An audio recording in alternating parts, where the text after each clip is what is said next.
Hi everyone, my name is Lauren Hughes, and today the topic I'll be talking about is autism, so let's get to it. Alright, so we're just going to start with some basic information. What is autism? Autism is a developmental disability. Someone with autism can have trouble with social, behavioral, and communication challenges. So when it comes to that, when it comes to social, if you put someone in a social environment, meaning that they have to, hold conversations for a long period of time, they won't do very well with that. Behavioral, meaning that if you put someone in a classroom and the teacher tells them to do something and they don't like that, then they could act out and start yelling, crying, doing whatever. And communication, meaning that if you don't have good communication with a person with autism, then it can go very badly, and we want to make sure that they succeed just like any other student. So everyone with autism is different, meaning they can have, one person can have different strengths and challenges when another person can have totally different strengths and challenges, so that's how they could be very different. The learning, thinking, and problem-solving abilities of people with autism can range from gifted to very challenged, meaning that someone that is very challenged needs a lot of help with things like social skills, behavioral, but then another side of it, meaning that someone's very gifted, they don't need as much help as the challenged person. All right, so the next slide, here are all the signs of autism. So someone with autism can have lack of speech. They like playing alone, and they do not like change from their routine. So those are just a few things that I mentioned, meaning that if someone changes someone with autism's routine, then it could really mess them up, and they will just break down and have fits and just not do well with the change in their routine. The lack of speech, meaning that they will say some weird things, or you have to listen closely to what they are trying to say to you.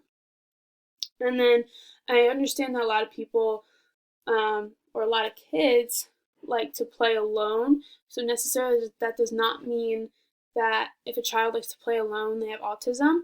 It means that that's not the first one to look for. If someone has autism, there's other signs that you could look for, and that could be just one of them. So now in the coming up slides, I will have some strategies on how to be successful teaching someone with autism. All right, so the first thing is communication. Communication is key when you're trying to teach someone with autism. It's when you provide clear and short direction. You don't want to make the directions really long and confusing, and then that will really confuse the student. So you want to make it short and clear so they can understand it and understand what they're supposed to do. The next one is telling students what to do rather than what not to do. If you do this, then the student will be just fine. But if you tell them what not to do, that's exactly what they will end up doing. So that's what we don't want to do. Then the next one's visual cues. This one's big, so it can help you as a teacher and help the student stay on track of what to do during class. In the next slide, I will talk about more about that.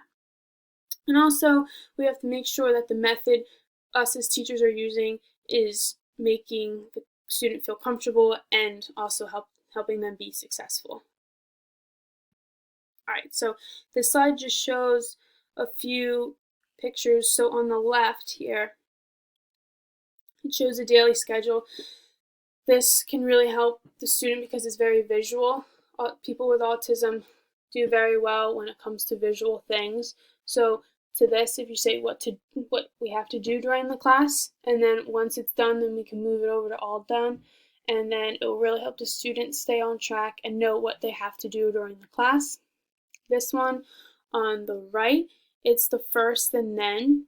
So say here we want the student to have a pass with the teacher. So we could say throw a ball. So the student will know that they have to throw the ball with the teacher first, and then they can move on to hitting the ball next. So this will help the student know what's next and what they have to do first to get to the next thing. So electronic communication, this is one thing that teachers will run into with people with autism, because some people with autism aren't very good with communication, as we say. So here on the right hand side, you can see that it's electronic. There's pictures, there's words. So it will help the student click what they want to communicate to the teacher, and then vice versa, it will help the teacher communicate with the student of what they want them to do. So selecting activities, this one is big because first of all, it needs to be age appropriate for the student, and it also needs to fit their skill level. Some students do better, are more skilled than others. So when we're working with people with autism, yes, they're not going to have a lot of skill. So we have to work down to their level, and then we have to build on top of that. Also, most kids with autism do better when it comes to sports. So it's better if we pick a specific sport we want to learn that day or what we want to do, and then have the student do that, and we could work on those specific skills. All right, so here are some guidelines. So we have to follow IDEA. That is one of the main things. The federal law requires for any school district to allow the students to use technology. This one's huge because, as we know in the previous slide, that some people with autism need to use that electronic pad to communicate with each other. So that would be huge, and it will help the student be successful in their learning. Least restrictive environment, that one's huge. We have to allow the student to participate alongside their peers. That is a must, and also following their IEP. If we do not follow their IEP, it won't help the student be successful, and we want the student to be successful no matter if they have a disability or not. So the last one is how to accommodate a student with autism. The way I would accommodate the student with autism is by having them pick their favorite sport. So say if that's either soccer, basketball, baseball, one of those, then we could do something that they're familiar with, like either kicking the ball back and forth, throwing the ball back and forth, going to do some free throws. That will help the student, get a little bit warmed up, and also help them become familiar what sport we're actually going to do that day. Then I'm going to use the first and then chart. It will really help me and the student stay on track, and if the student doesn't follow that, then it really won't be a fun class for either of us. And then I'll try to do something new. This may or may not work depending on the mood of the student during that class period. So if you as the teacher feel like they can do a new thing, then yes, do it. But if you don't think they can do it, then yes, we have to think on our feet and be proactive. And then at the end of the class, we have to let them pick something to do for fun. This will help wrap up the day and let them have some fun in class. So here's my works cited. Thank you for listening, and if you have any questions, please let me know.